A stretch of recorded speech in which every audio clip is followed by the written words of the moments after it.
Kabilang sina dating Northport Batang Pier players na sina Robert Bolick at Greg Slaughter sa mga Pinoy na nakatakdang maglalaro sa Japanese Basketball League.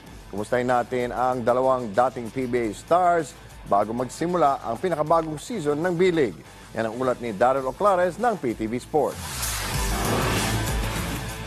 Sa nalalapit kapag isimula ng 2020-2024 season ng Japanese Basketball League, muling aabangan ng mga Pinoy basketball stars na maglalaro para sa kanilang mapupunan. Isa na rito ang former Northport Batang Pier star na si Robert Bolick na sasabak para sa Division 2 team na Fukushima Firebrands matapos pumirma ng 2-year contract nitong nakaraang Mayo.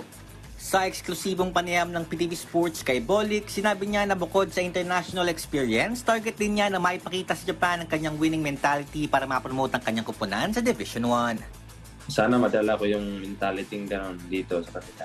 Na sana manalo kami na mapopromote sa B1.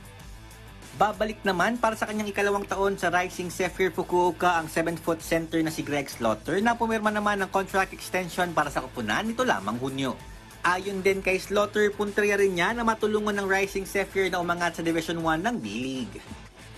We're fighting to try to promote our team into the B1, so you can expect a lot out of me this year, doing whatever it takes to play the team game to help our team reach the next level. Magbubukas ang pinakabagong season ng Japanese B-League sa darating na October 5 kung saan unang lalaro sina Carl Tamayo at ang Ryukyu Golden Kings kontra sa Saga Ballooners. Daryl Oclares para sa Bayan.